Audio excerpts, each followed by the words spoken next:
I need a moment of your time, quick, fast. It's not going to take me that long. Sometimes when I wake up in the morning, with books in my head. And this morning I woke up with The Giving Tree by Shel Silverstein. It's one of my favorite stories. And it's a story about a little boy that found favor with a tree. And this tree loved this little boy.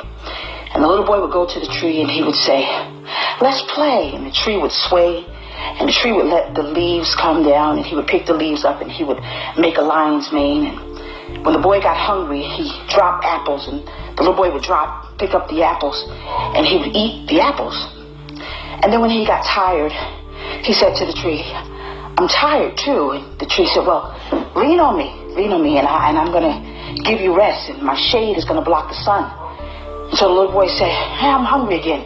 So the tree dropped down apples and he picked up the apples and he ate it. And the little boy went away. And when the little boy came back, he said to the tree, he said, "You know what? I don't want to play. I want to make some money and I'm older now." And so the tree said, "Okay, well, pick up my apples, gather them and go sell them and that'll give you money." So the little boy went away for a long time and the little boy came back and he said, "You know, I don't want to play and I'm not hungry. I'm making money, but I want to get a wife and I want to get a family and I need to build a house. I have to prepare for my family." So the tree said, "Well, I don't have any money, but look, I got branches and my home is the forest and there's trees all around us. Gather the trees and cut off some of my limbs and you go build a house for your family because I want you to be happy." So the little boy ran and he did that and he came back and then he said, "I'm tired. I just want to get away. You know, I need a boat. Can you give me a boat?" And the tree says, "Well, I don't have a boat, but, you know, my stump and my whole body, it can build a boat. So cut me down and you get your boat. And you, as sad as I'm going to be, I want you to be happy. You build your boat and you go away." So the little boy went away for a long time and the tree was unhappy. But when the little boy finally came back, he was old, he was feeble, he was frail. And he said to the tree, he said, "I'm tired. You know, I'm just exhausted. I'm beat. I don't need money and my teeth can't even eat the apples. But I just want to rest." And the tree said, "Well, I'm a stump now. And you've taken all I had. I only got a stump left. Your knees are feeble. Sit down and let me give you rest." And the little boy sat down and he rested. Mothers are that tree. Wives are that tree. We give and we give and we give until there's nothing left. The funny thing about the story is, as I begin to flip through the pages when I begin to read it to my children as they were babies, nowhere in that story did I hear or read where the little boy nurtured the tree. The little boy didn't put fertilizer down. The little boy did not put water down. The little boy didn't ask the tree, "Do you need anything?" That book hit home as I deal with so many women who are just drained. They're drained and the families keep taking and taking and taking and taking and taking till there's nothing left but a little stump. Take a moment today and ask your wife, "Do you need anything? Can I help you?" Children, just take a moment and ask your mom, "Mommy, can I do something for you?" Because the worst thing you could do is just keep taking and taking and taking and not replenishing. The wonderful thing about life is as we become adults, we realize that love is recyclable. You put love in and you get love out. We as women, as Miles Monroe said, we are incubators. You give us something and we'll give it out. You give us heaven, we'll give you heaven. You give us hell, we'll give you hell. You put a seed in us, we'll give you a child. You give us a vision and we'll help you birth it. But the little boy was just so selfish, because it's a book about selfishness, where he just took and he took and he took and he went away and he disappeared for years. But when he needed something, he came back. He came back to her, but yet she kept on giving. And she kept on giving until she became a little stump. And even though she said to him, "I have nothing left," what she had left, she gave it. And one thing about women, we're givers, we're nurturers. We'll keep giving, we'll keep giving. But the person that keeps taking needs to stop and pause and say, "Wait a minute. I got to nurture that thing so she can have something to give me."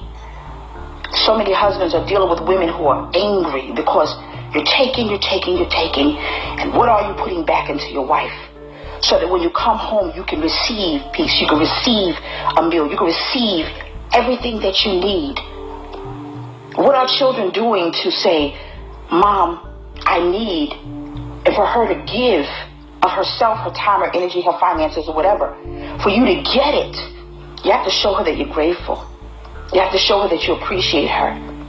I know for my mother, God rest her soul, she went home, but when she went home, I remember that she put so much in me that was beautiful, that every Thursday she received fresh flowers from me. Every Thursday, like clockwork. I would take her into the store and I would say, don't get one pair of shoes, Mommy.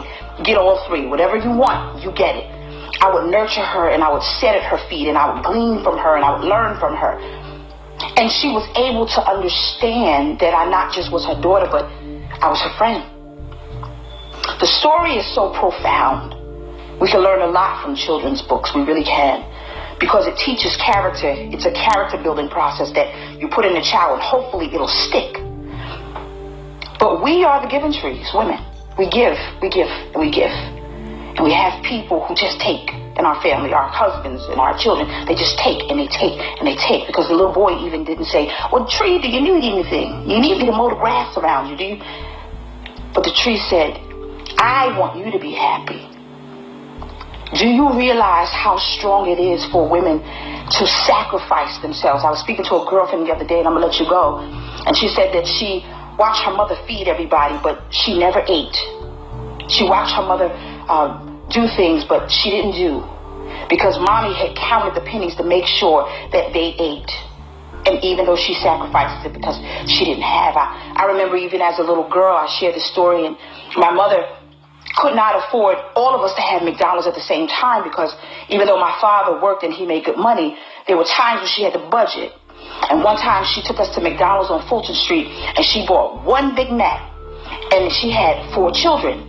And she cut the Big Mac in 4s and got a large fry, and she gave us a little bit of the French fries, a large soda, and poured us a little bit. And since we were children and babies, that was enough. And she would sit back and she would just watch us eat, and she would smile because she was giving us something.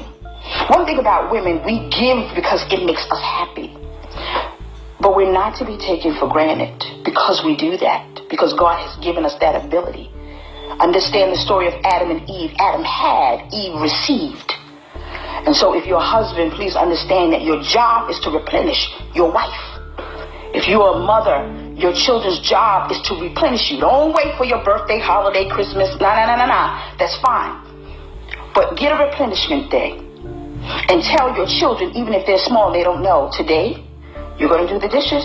Today, Mommy needs a break.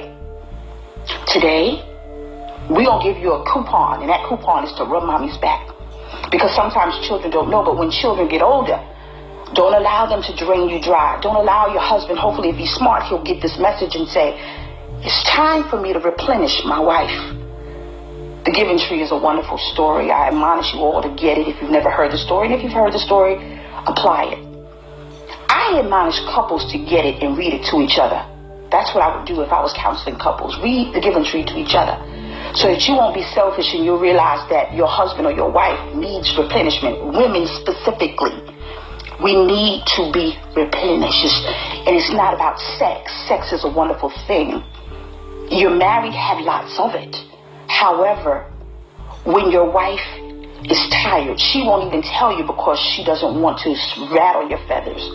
But be man enough to realize it is my job to replenish her. Baby, what you need me to do? Stop by a mall, pick up flowers, get her a card. Tell her every day, thank you. Speak life into her. That makes her feel good. Believe it or not, she's waiting for you, attaboy. She's waiting for it. Pray over her. Get her favorite meal or her favorite cupcake or cookie. When I was married, I remember that I was married before I married Calvin. But I would do something. I would take Hershey Kisses and I would stick them on the seat of my husband at the time. He didn't appreciate it, and that's why we divorced.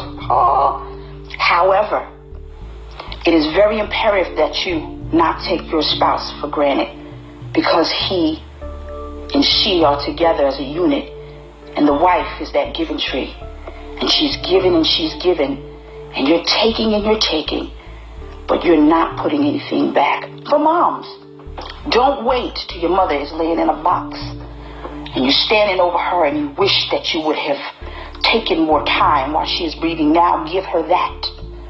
Give her her time and give her her attaboys and call her up and say, Mommy, I love you. That's one thing. When my mom was stuck in the grave, I didn't have that guilt because, I did the most miraculous job. She used to tell me, you're my friend. And I speak highly of her now because she influenced me to be a great mom and to be a better wife even. And so she taught me. And so therefore I'm teaching everyone that I know. And so don't wait for mommy to be in a box to tell her, you know what? I love you. What issues you have even with your mother, get them out of the way. Because she has been that giving tree. And you might not understand that, but when she wants to give you and she doesn't have, it's because she budgeted her money to make sure you had a roof over your head and that you guys can eat. And so when she says no, it's not that she's saying no. She might be mad because she wants to give it to you, but she can't. But she does it in another way. You might be too selfish to realize that. And so please, I'm going to take this moment and I'm going to say bye-bye. But I'm also going to tell you, take a minute and you replenish your wife. And your children should replenish you. Children, replenish mommy. Because mommy is the giving tree. And over the course of time, she's going to be that little stump. And it will be unfortunate if you have to look over mommy in a box and say, I wish I would not have just taken so much from her, but given her something. Because there's going to be a time when you're going to call her. And God forbid she won't be able to call back. I know the experience. So don't wait for Mother's Day. Don't wait for Christmas or birthday. You acknowledge the woman in your life